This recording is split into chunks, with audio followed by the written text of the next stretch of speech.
Well, hello and welcome to This Month in Hamilton. We're taping this on Tuesday, August 30th. So, welcome to the August edition of This Month in Hamilton. Want to start out by thanking WBCB 1490 AM, as well as our sponsors Angelo Onifrey in the Mercer County Prosecutor's Office, Capital Health System, Haldeman Ford Subaru, Radiology Affiliates Imaging, and Saul Funeral Homes. So, a lot going on as we head into Labor Day weekend, and our guest today, as we talk about back to school things, is Dr. Scott Rocco. So you'll see Dr. Rocco here in just a little bit, and he'll talk about everything going on as kids are getting ready to go back to school. I think exactly a week from today. We have a lot going on in the township. Just this morning, I was driving around town, and I'm sure all of you noticed the various roads projects that are going on around town. And one we made sure we had to fit in by the end of this week was Yardville Hamilton Square Road, right by Reynolds Middle School and Steinert High School. So that one, all the paving will be done in time for the start of school next week, which is good news. And the finishing touches of it may occur after school starts, such as the painting of the lines and things like that. But that road definitely needed some help, and it'll be good to have it in place just as the start of school starts. You also see a number of other road projects going on. Right now, I want to thank the county leadership. They've been doing a phenomenal job of taking on a lot of roads in Hamilton this year. They're currently finishing up Layler Street, and as soon as Layler Street's done, the township will be repaving. It's called the south-bound lanes of South Broad Street. I kind of refer to it more as the eastbound lanes of South Broad Street. And so we wanted to make sure we weren't doing that at the same time the county was doing Layler Street, because it'd be a real mess trying to get through that area otherwise. So shortly after Labor Day, you'll start seeing that project on South Broad Street get started as well. And that's going all the way from Layler Street all the way to the circle. So that full stretch of those southbound or eastbound lanes, whatever you want to call them, will be repaved right at the start of September as well. So you'll see a number of other projects going around locally, and obviously Route 33 was done last year. So you can see between the town, the state, the county, a lot of good infrastructure projects going on, making your ride a little easier, making it a little smoother, certainly, and hopefully saving you all some money on some new shocks that you're not hitting as many potholes and things like that. Have a lot of other things going on in town heading into September. We have our September 11th Remembrance Ceremony. It'll be Sunday, September 11th at 10 a.m. At the north entrance of Veterans Park, right across the street from the Steinert parking lot. Be sure to get there. It's a really important day to obviously remember those who sacrificed in trying to save others, those who were needlessly killed through the terrorist attacks of September 11th, and just an opportunity to pause and thank those first responders who are still always answering the call, no matter what the cause of that call is. So September 11th, 10 a.m., north side of Veterans Park. Once that is done, we start preparing for our next event in Veterans Park. We have a flag retirement ceremony that we partner with Mercer County on September 22nd. That'll also be on the north side of Veterans Park, so we can properly retire American flags. You drive around town, and one of the great things about Hamilton is how patriotic we are as a community, and you see so many people with flags on their front porches. But there's a proper way of retiring those flags. We have hundreds, if not thousands, of flags that we collect during the year, and this is a way to properly retire them with a solemn ceremony. And so that'll be September 22nd. Then obviously the big event in October, our Oktoberfest, will be going on the south side of Veterans Park this year, and you should start looking out for those signs probably early October, late September, with the details for Oktoberfest. So a lot of good events going on in town. One we're happy to have, and we can talk to Dr. Rocco a little bit more about this, is the return of our patriotic games this year.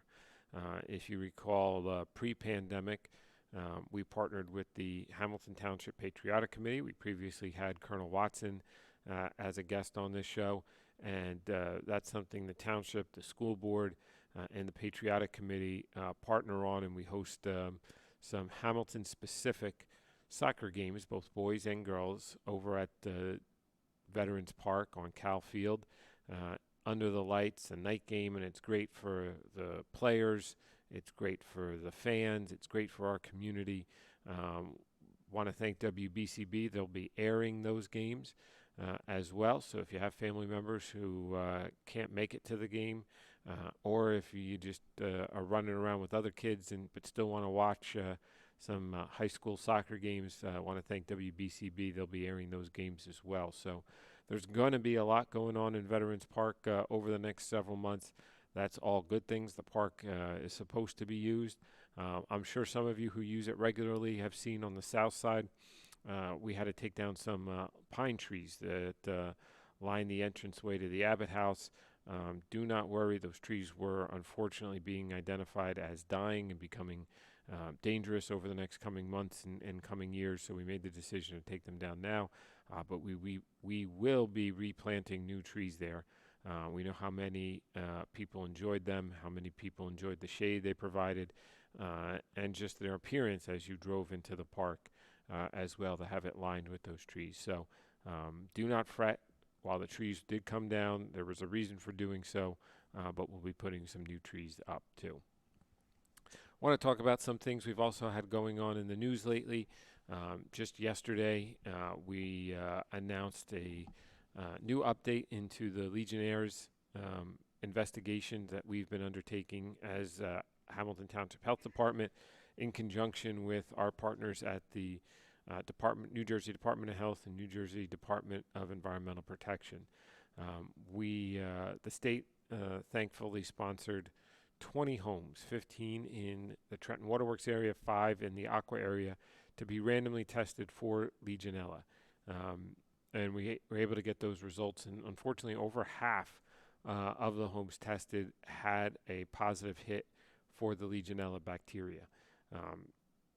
Every summer we seem to have to report Legionella cases here in Hamilton. It seems like every summer we have to report one or more people passing away from Legionnaire's disease. This has been going on for many years here in Hamilton. It's part of the reason in my first year we filed a lawsuit, or joined a lawsuit with the Department of Environmental Protection against Trenton Waterworks, so they can get their act together in addressing some of these things. But we continue to work with the state to narrow down and find specifically what is causing this increased rate of Legionella here in Hamilton, especially in the Trenton Waterworks serviced areas. So unfortunately, none of this is able to be solved immediately or even in the very near future. We're going to need more data, and partnering with Trenton Waterworks, partnering with the Department of Health and DEP to get more data so that we can review. But we want people to understand some of the mitigation tasks they can complete to protect themselves or their family members, such as flushing the lines of your home, making sure your hot water heater is appropriately working to get to a 120 degree temperature, and really watching for the signs and symptoms of Legionnaire's disease as well.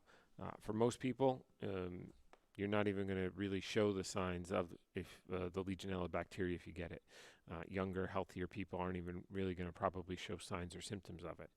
But those who are immunocompromised, those who are older, those who have been or are currently smokers, those are the people we're most concerned about. So we wanted to make sure you, as our Hamilton residents, knew what was going on, but we also wanted you to know that we're on top of it, that we're working to find a detailed cause of it, and that we're not letting go. We haven't forgotten about this issue, because we seem to have to talk about it each and every summer.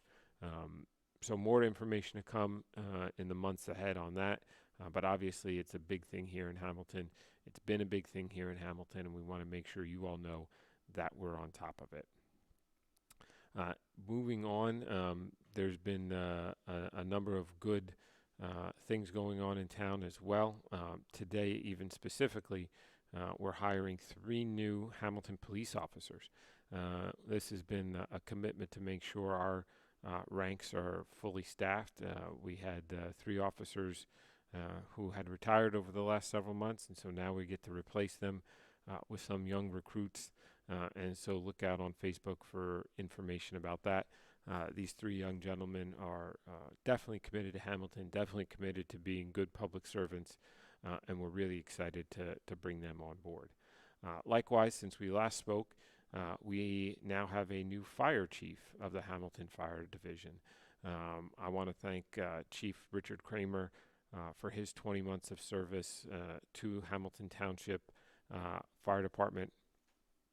Really, for over 25 years, he served Hamilton Township Fire Service here in our great town.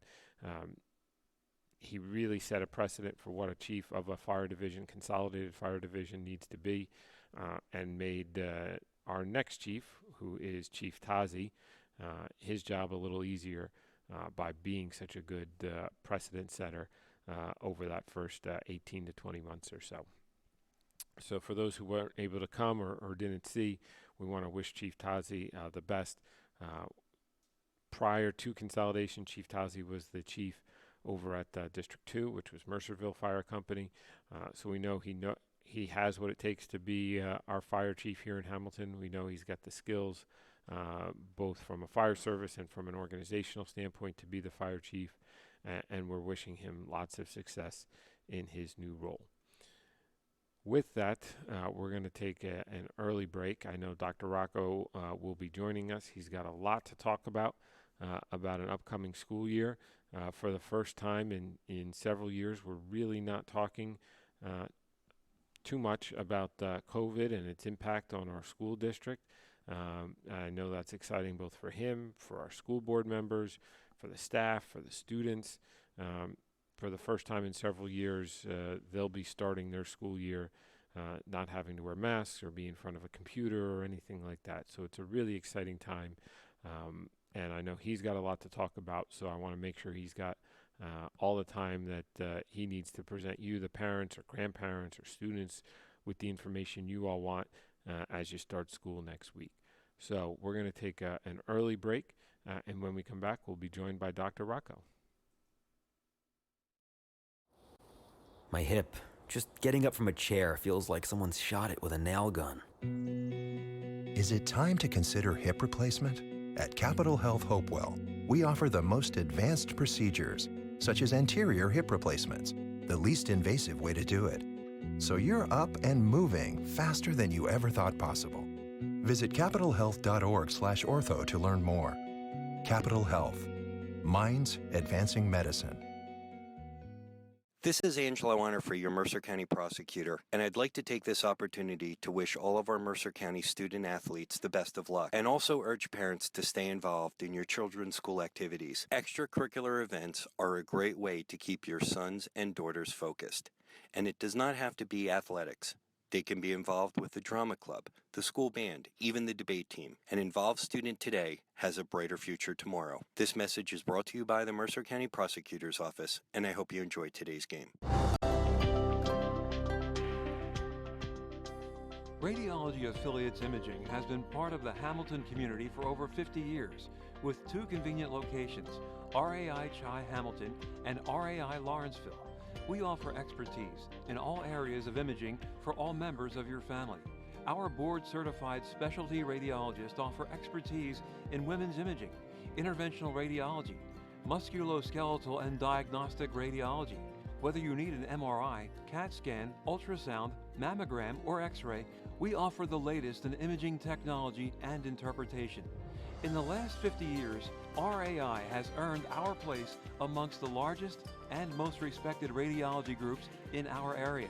For more information on all RAI has to offer, visit www.4rai.com.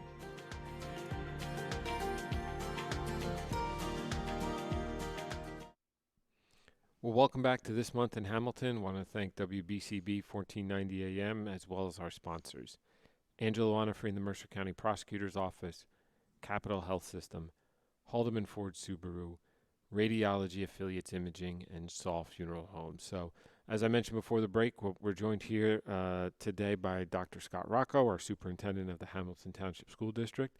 Dr. Rocco, good morning. Good morning. It's nice to see you, Mayor. You as well. You as well. Welcome back. Thank you. I appreciate I that. hope you've had a good summer since I last saw you at graduation. So We've had a great summer. We've had a busy summer. A lot of work going on in the school district, and we're getting ready for our students to come back. We're also getting ready, and this is a little bit of a shock when you hear it for the first time. We're getting ready for our kindergartners to come back, who are the class of 2035. wow. So we're excited to have them. Yeah. I don't even want to think about that. My little one's only 2 years old. That means she's like the class of 2040 or something like that, you know? Yeah. So it means I've got a long way to go of school, but exciting stuff to see. As we were talking before you came on, and just at the end, right? For the first time in several years, the kids are coming back, not in front of a computer screen, not with masks on and COVID worries around every corner, right? As much as we can, coming back to a quote-unquote normal school year. Yeah, I think that's one of the things that's really exciting us about this school year. It's more like pre-COVID school years. So all the summer preparation, all the summer work, all the repairs and upgrades and construction that's been done is all in line with what happened prior to the pandemic. All our preparation is in line with the way we used to run schools prior to the pandemic. And I think this is a good time to celebrate a return back to school, back to more of a normal experience for our students and our staff. And it is the first time we have the things in place in case there's a reason to go back to certain things, but I hope we don't. But we've been there, we've done that, we know how to do it. Now what we're looking to do is go back to an experience where kids and staff are just back into a rhythm of what school was. So it's exciting. We're a week away. Yeah. So next week at this time, we'll have our students in for the first day of school. Well, I know this is crunch time for you, so I appreciate you joining us for an hour or so on the show today to talk to not only parents but the students about what they should be expecting this year. So, and you've got a number of changes that we talked about, but one is your motto for this year, I think, is pride, right? Yep. So talk about that a little bit. So each year, as I've been superintendent of schools, we have a motto.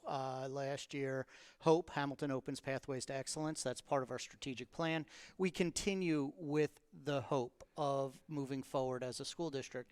But we always have a specific theme, and this year it's pride. And with pride comes each letter means something. So P is present, meaning nothing can happen unless you come to school.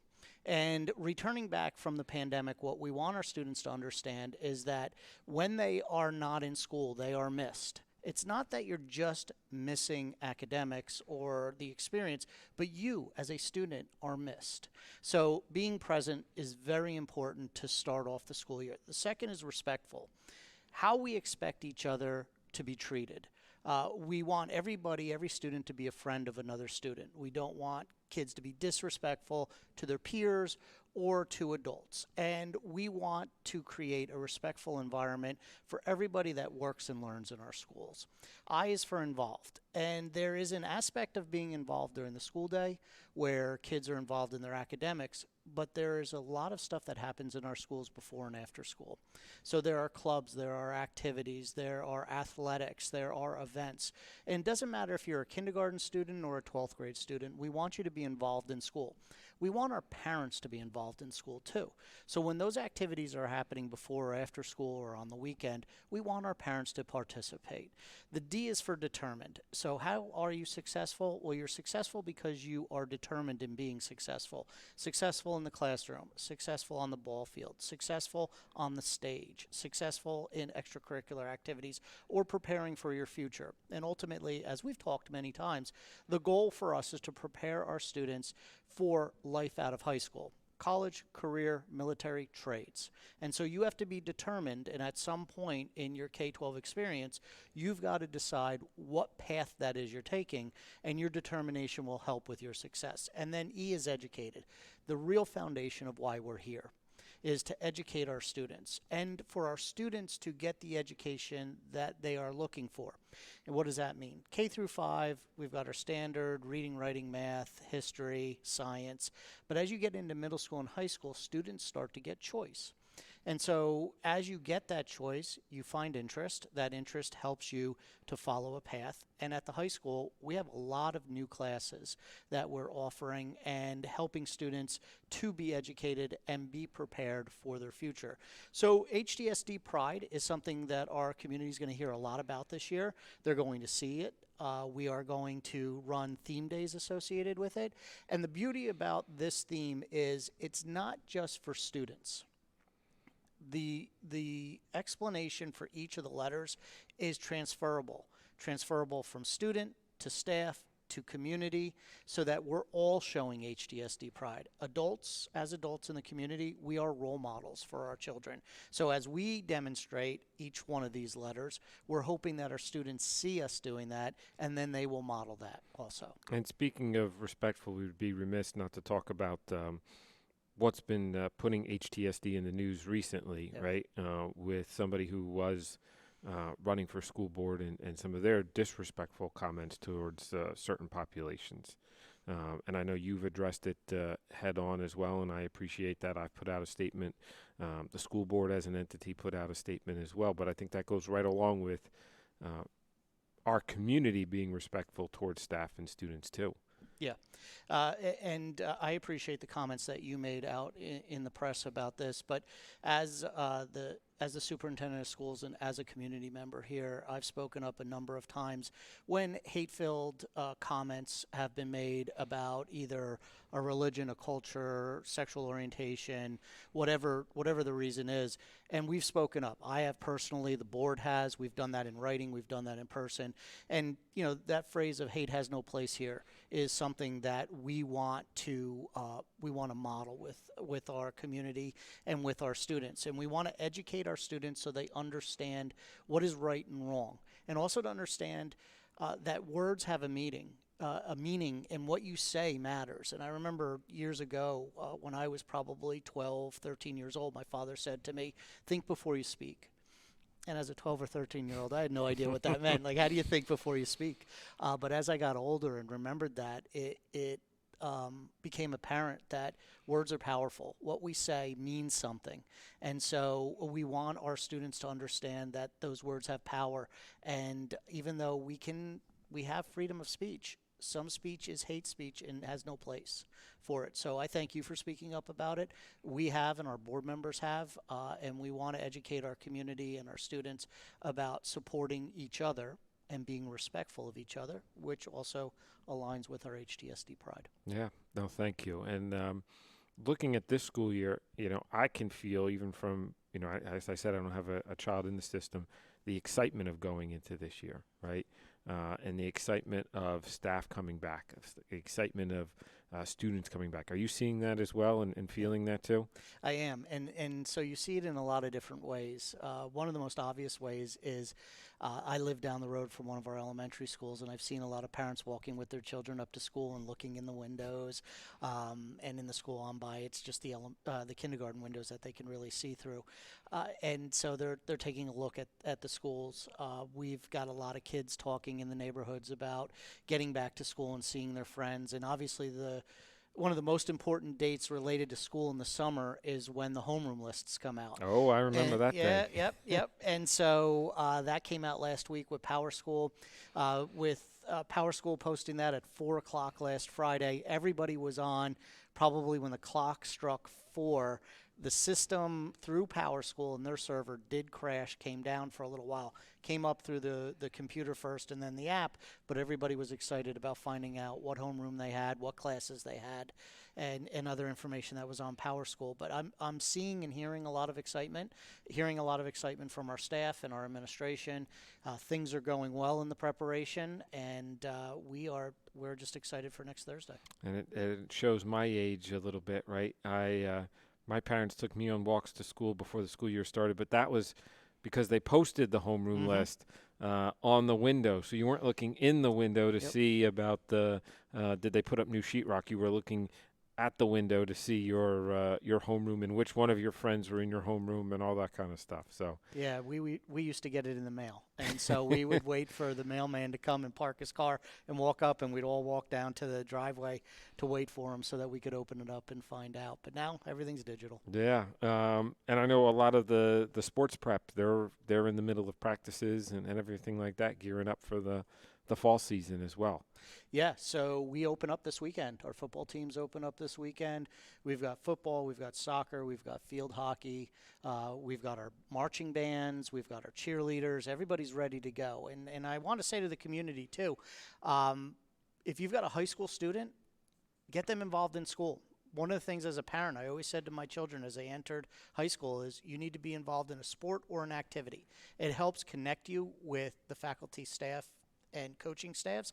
It also connects you with students. So join a sport, join a club, join the marching band. One of the things that the pandemic did that was detrimental to our marching bands is it lowered the numbers, because marching bands grow when they're seen. And so what we want to do is we want to grow the numbers of our marching bands. We're very proud to see our students march in the parades and activities. So please, if you play an instrument, our marching bands would love to have you join.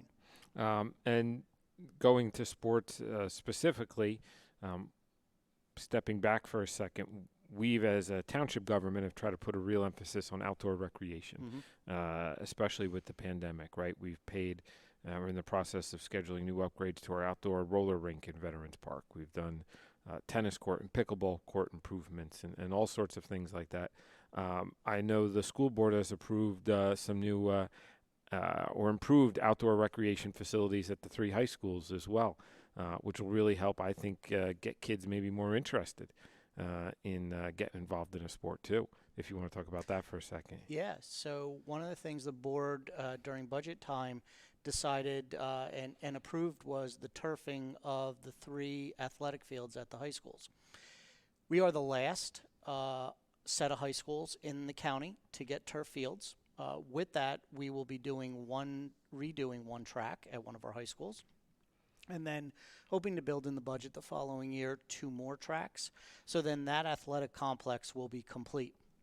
But what that will allow us to do as schools and as the community is to provide a space for all sports. Right now, with a grass field, you really can only play varsity football games, have a marching band competition, maybe one of those, and maybe 1 or 2 soccer games or lacrosse games on them. And the field gets chewed up pretty quickly.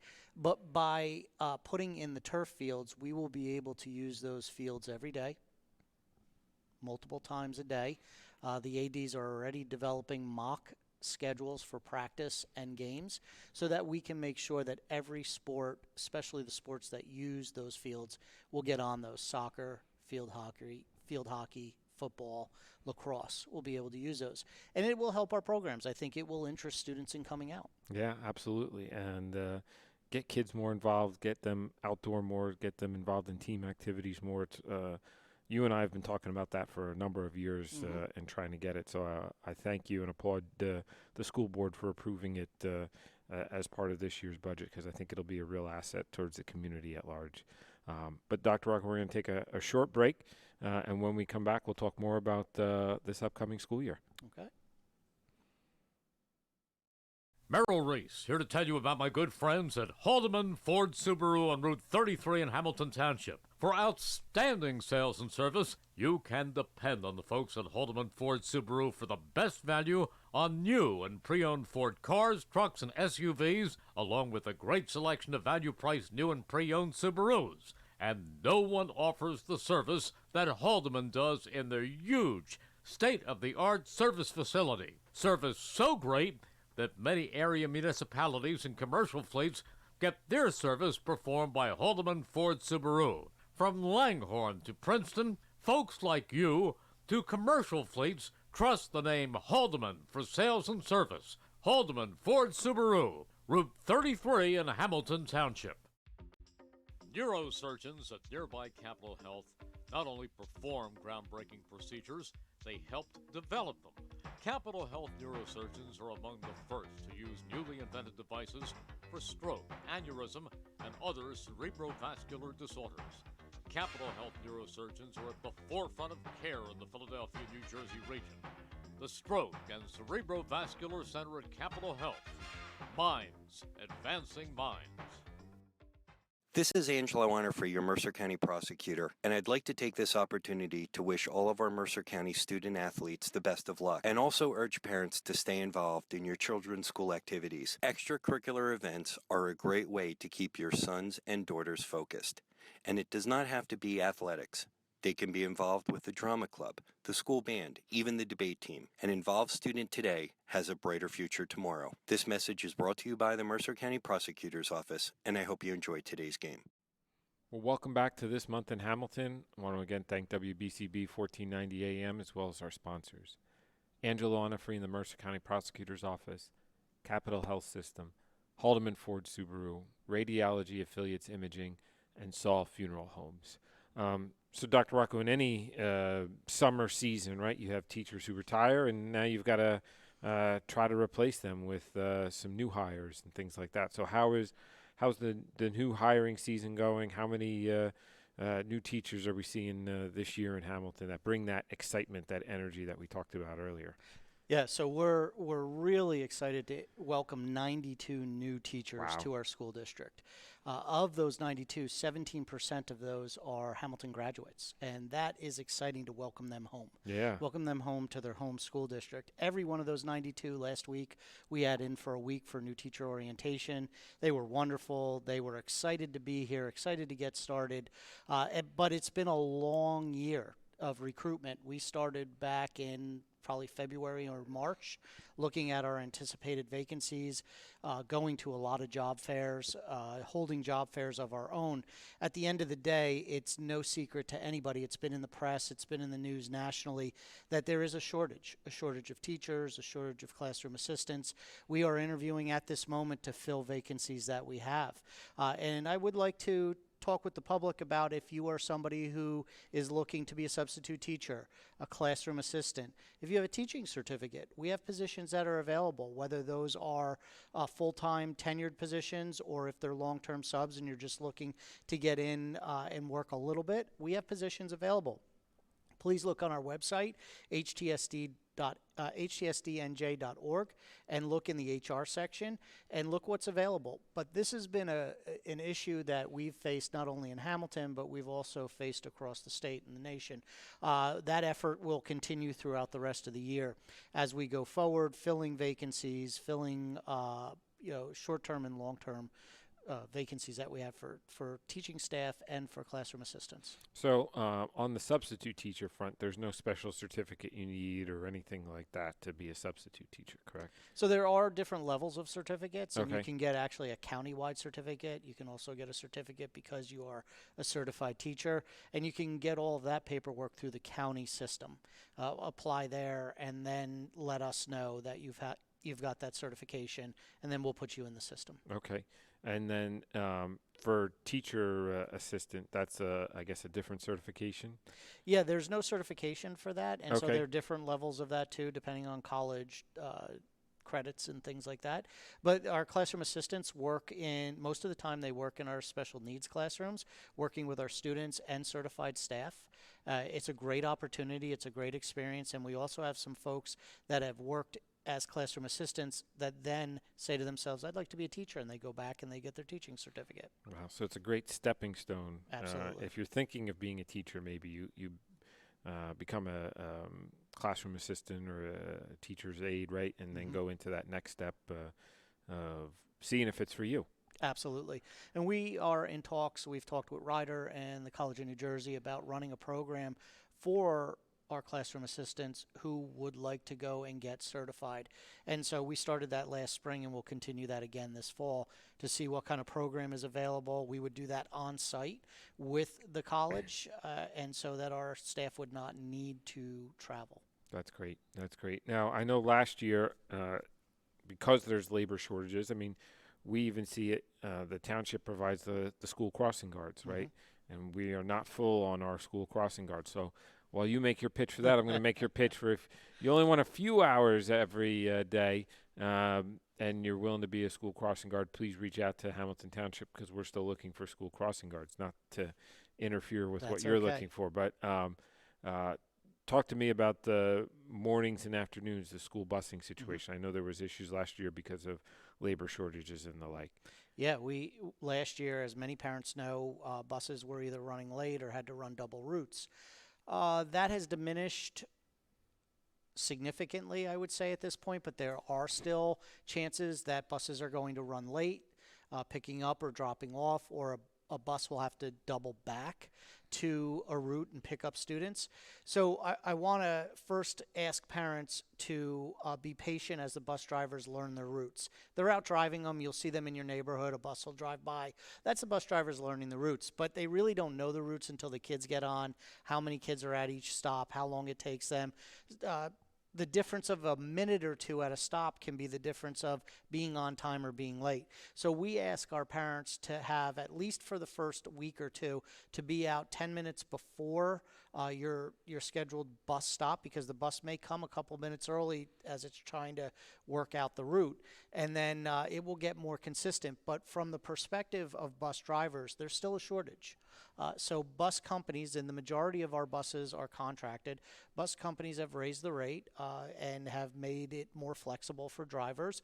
But I would anticipate that there will be times when there will be a shortage if somebody calls out or they don't have somebody for the route.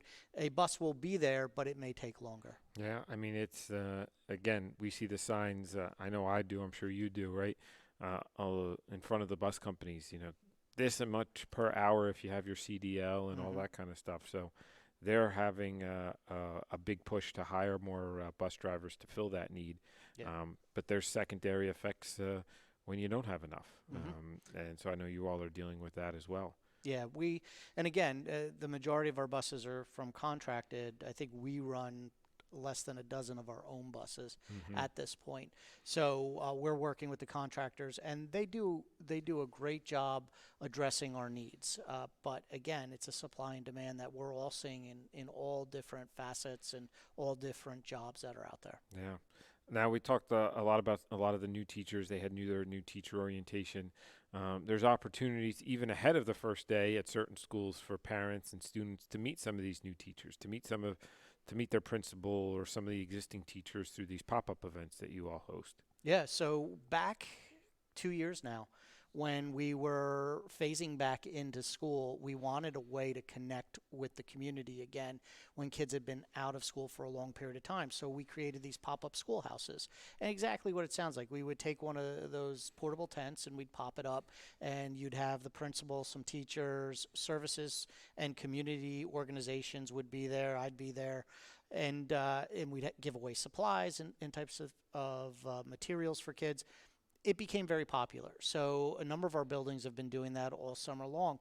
We've done it at Robinson, at Wilson, at Cooser. We've got one more at, I believe it is Greenwood, will be August 31st, and that will be at 3 to 5 p.m., and the rain date is September 1st. So if you are a Greenwood family, please come out to the pop-up schoolhouse and join us. There'll be lots of things going on there.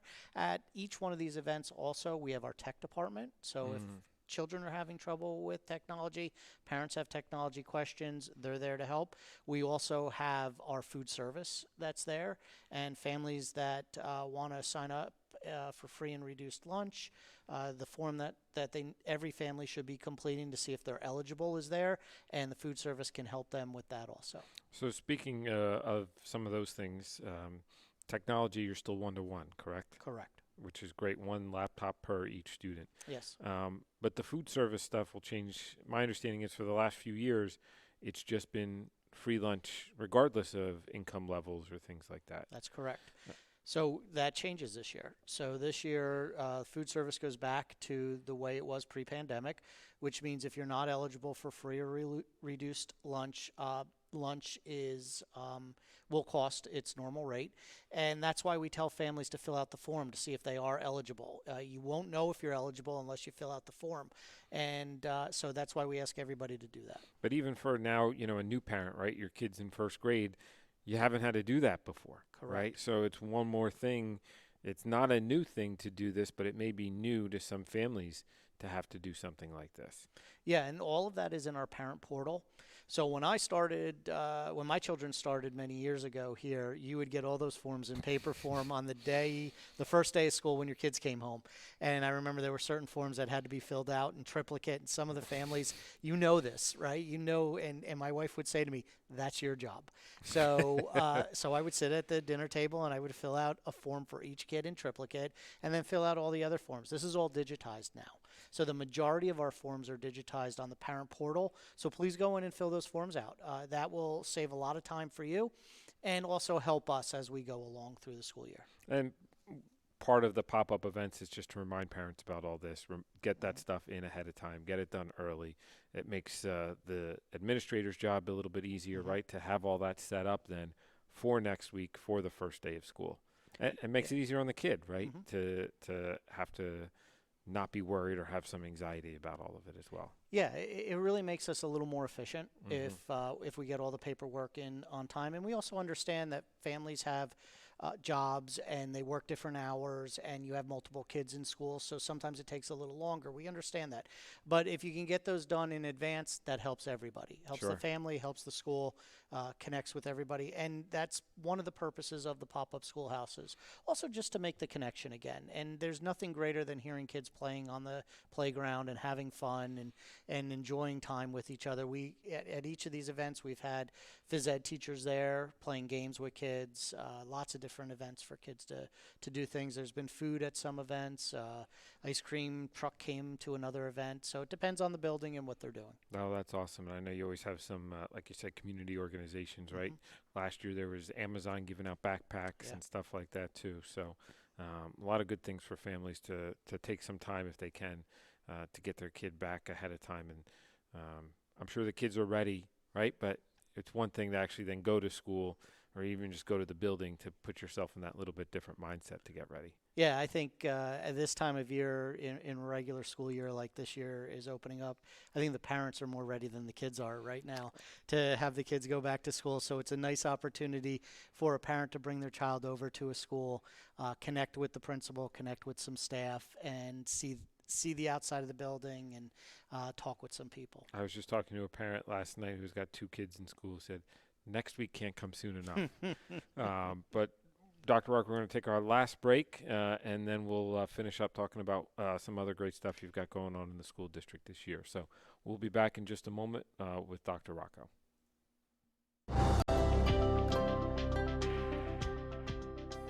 Radiology Affiliates Imaging has been part of the Hamilton community for over 50 years, with 2 convenient locations, RAI Chi Hamilton and RAI Lawrenceville. We offer expertise in all areas of imaging for all members of your family. Our board-certified specialty radiologists offer expertise in women's imaging, interventional radiology, musculoskeletal and diagnostic radiology. Whether you need an MRI, CAT scan, ultrasound, mammogram, or X-ray, we offer the latest in imaging technology and interpretation. In the last 50 years, RAI has earned our place amongst the largest and most respected radiology groups in our area. For more information on all RAI has to offer, visit www.4rai.com.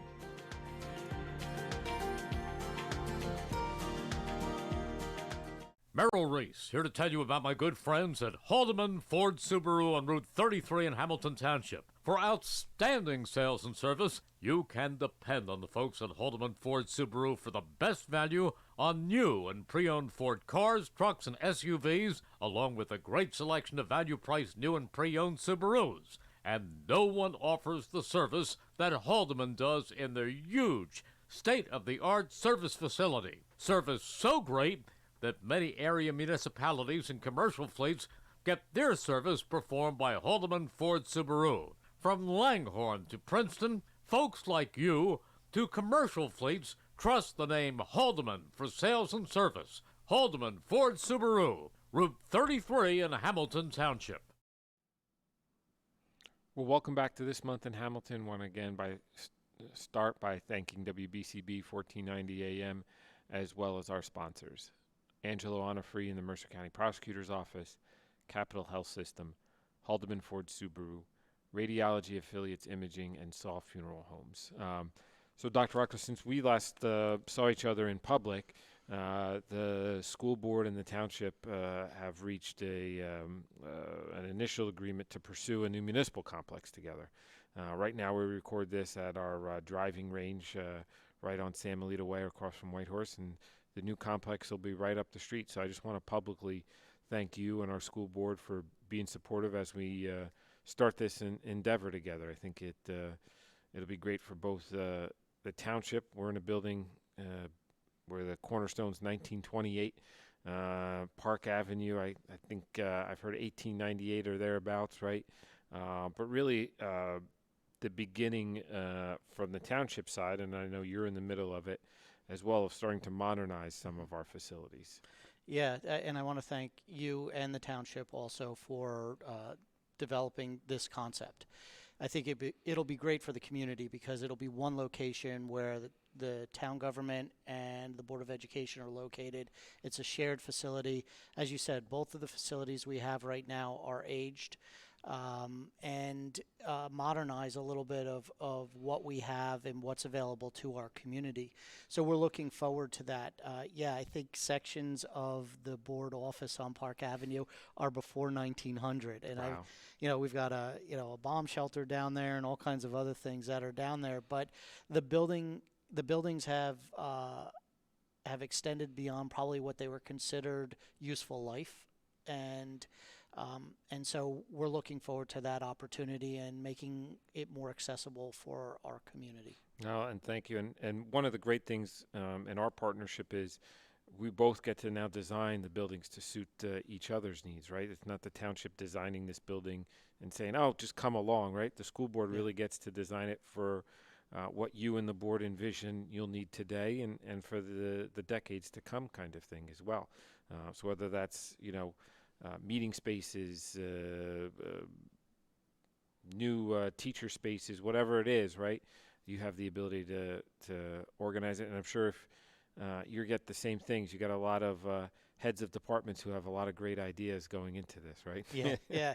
And the ideas will keep coming, but I think that's a great piece of it, that this collaboration where the space is not going to be just a universal space. It's going to be a space specific for what we need on the board end, and I appreciate you giving us that flexibility and that conversation among the township and the Board of Education. Right now the board meetings are on the road because of some work that's had to be done at Park Avenue, and what that space in the basement is capable of holding for the remainder of time that we're there is limited.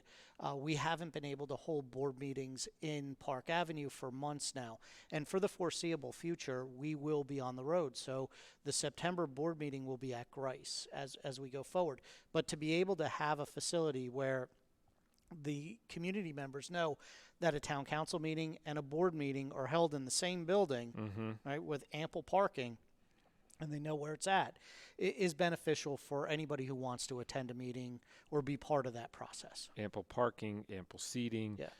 a technological space where if somebody's doing a presentation, there's TV so everybody can engage and see what's being talked about and see the infographics and all of that. I'm really excited about it. I'm sure you and your board are as well. And I think it'll be a great addition to the township that way. I agree with you, and I think it's also the start of conversations about modernization. I know that as a district, we started that conversation prior to the pandemic. We had done a strategic plan, which was our focus academically and how we were moving forward technologically and other things that we were working on. But we broke out the facility part of it to do a separate strategic plan for facilities. And that committee was working in February of 2020 and ground to a halt. And that was because of the pandemic. And really, we needed to be together to look at property, to look at plans for buildings. And the committee was doing a great job, but it stopped. So I'm putting a community update out today to our community. And in that is a sign up for our facility strategic plan. So if you were on the committee or you would like to be on the committee, there is a form for you to fill out.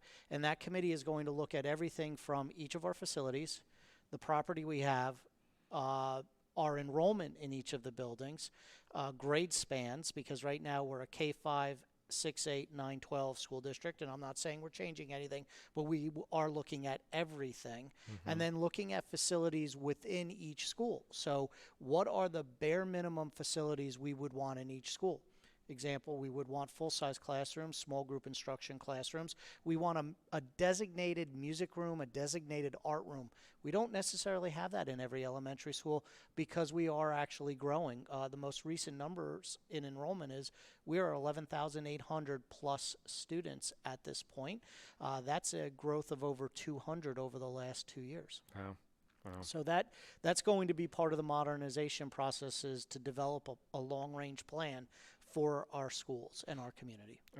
And with that, right, we talked about after the municipal complex, the township selling Greenwood Ave space, 2090 and 2100, to the school board for $1. I know the council is supportive of that, so that you have one more space to include in your facility plan, right, as you seek to provide the most efficient education that you can to our students here. So Yeah, make sure you include that too. absolutely, Yep. and we appreciate that because space is at a premium. Yes, it is. And so you want to do the most with what you have, and also be able to make sure that you have services all across town for all of our students in our community.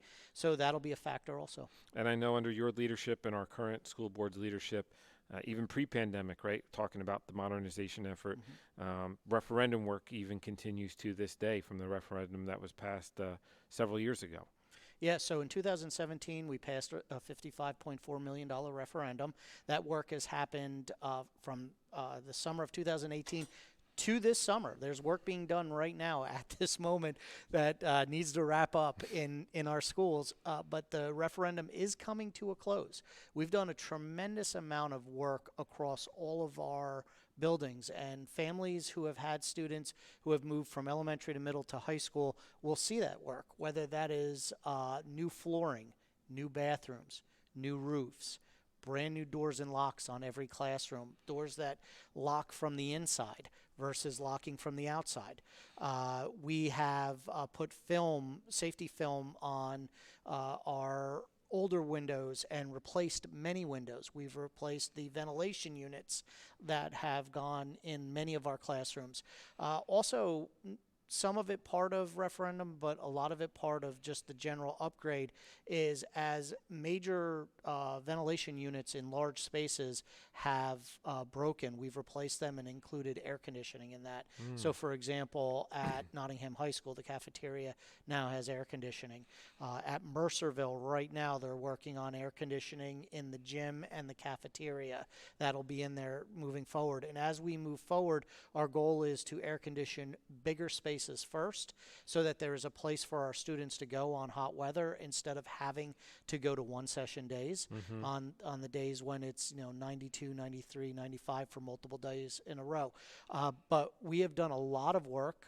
You can see that redoing ceilings and wiring and all kinds of other things that have happened in the district to make sure that we are modernizing. Now, with that, some of our buildings are very old, but they are very well maintained too. And every day our facilities, our grounds, our maintenance workers, our custodians are all out there working to keep our buildings up and running. And I'd like to thank all of those men and women who have done that all summer. It's been a hot summer. You've worked hard. I want to thank you for the work that you've done to get our schools ready to go, whether that's cleaning a classroom, waxing a floor, repairing something, keeping our grounds looking great. Thank you for the work that you do. And at our last board meeting, I'd asked the community that when they see a member of our custodial staff, maintenance staff, ground staff, thank them too, because they are working hard throughout the summer. Absolutely. Those buildings get a beating put on them each and every year. Every We're day. getting, your elementary school's got hundreds of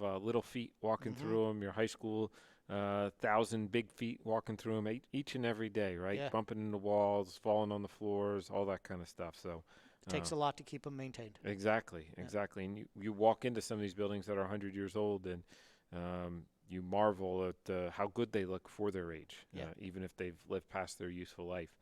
But I know some of the improvements have been security related, and unfortunately, or fortunately during the pandemic, obviously we didn't hear about school shootings, right? But from Uvalde and the like, they've come back. So talk a little bit about Sure. the school board's attention to security, if you can. Sure, and I know that this is an issue that is number one on all of our minds, including our families and our community. But I know yours, mine, the police chief, we've talked many times together. And so, number one, I want the community to know that there is constant communication between the township and the police department, the township and the mayor. And it's their number one priority to make sure that our schools are safe, our communities are safe. And I thank you and I thank the chief for that. Because there's never been a time that I've made a phone call that I have not spoken to either you or the chief when we've needed to. Number two, we have law enforcement in our buildings. So we've got SROs and we've got lead officers that are working in our buildings. You'll see them predominantly at our high schools and middle schools, but you'll also see them at the elementary schools. You'll also see them at events.